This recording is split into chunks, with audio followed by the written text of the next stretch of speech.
Et bonsoir à toutes et à tous, c'est Yoshidi45, aujourd'hui on se retrouve pour une nouvelle vidéo expérience Le Bon Coin. Donc ça va être un petit coup de gueule de mon coin. J'aime pas faire des coups de gueule, j'aime de moins en moins en faire. Mais là l'expérience que j'ai vécue, je l'ai vécue déjà pas mal de fois. C'est pas la première fois que je vis ce genre d'expérience en tant que vendeur. Quand tu vends des consoles qui sont pour pièces, qui sont HS, voilà, donc vous savez ce qui s'est passé. Un acheteur sur Le Bon Coin est venu m'acheter toutes mes consoles pour pièces. Donc voilà, l'acheteur savait très bien que c'était du pour pièces, savait très bien de l'état des consoles. Je lui ai fait plein de photos. Euh, alors ok, dans un premier cas, j'ai oublié de lui envoyer le câble, même si moi ça m'arrange de pas lui envoyer parce que je voulais le garder.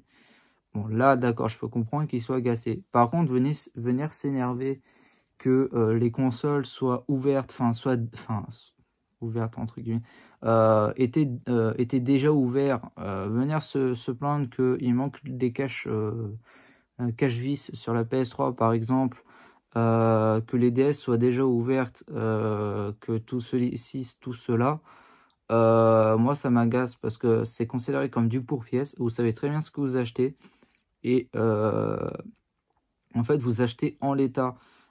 Et les gens qui viennent se plaindre à la suite alors qu'ils achètent en l'état, ils savent très bien comment elles sont. Moi, ça commence à me gaver.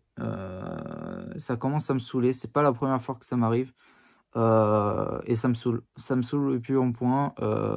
T'es un vendeur et tu te fais passer pour le pire des criminels alors que tu vends en l'état. Tu sais très bien ce que tu vends.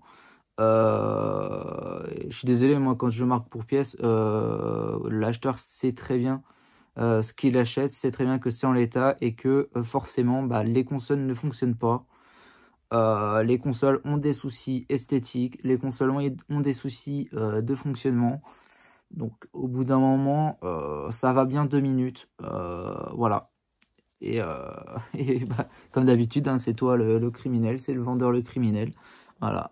Donc moi, dans ces conditions-là, moi je suis bien content que sur les litiges, par exemple sur Vinted, même si je peux comprendre que bah, malheureusement, il y a certains vendeurs qui sont peu scrupuleux et malheureusement, bah, on peut pas trop les attaquer. Par contre, il y a des acheteurs aussi très peu scrupuleux, comme ce que j'ai vécu.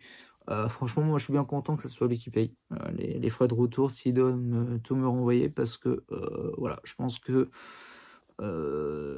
quand tu sais très bien ce que tu vends, quand tu sais très bien l'état de tes consoles que tu vends, et que l'acheteur il sait très bien l'état des consoles et tout, normalement quand tu achètes du pour pièce, tu sais très bien de ce qui va t'arriver. Voilà, c'est tout. Moi, les gens comme ça commence à me saouler. Bref, pour information, l'acheteur en question, il s'appelle Sozu, un S violet, voilà. Je passe l'annonce.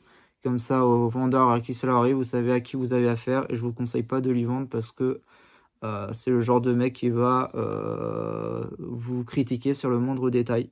Ça, par contre, sur le Bon Coin et sur Vinted, je trouve ça pas très cool. Alors qu'on est des particuliers, vous pouvez critiquer lorsque c'est des professionnels, mais quand vous êtes des particuliers, je pense qu'il n'y a pas à critiquer, il n'y a pas à chipoter. Vous savez très bien ce que vous vendez. Donc voilà. C'est la fin de la vidéo les amis, j'espère que vous comprendrez mon petit coup de gueule qui m'énerve. Comme je vous le dis, c'est pas la première fois que ça m'arrive très souvent. Quand tu vends du pour pièce, les gens sont jamais satisfaits. Et c'est saoulant, voilà, c'est saoulant. Bref, je vous dis à la prochaine pour de nouvelles vidéos. Ciao tout le monde, bye.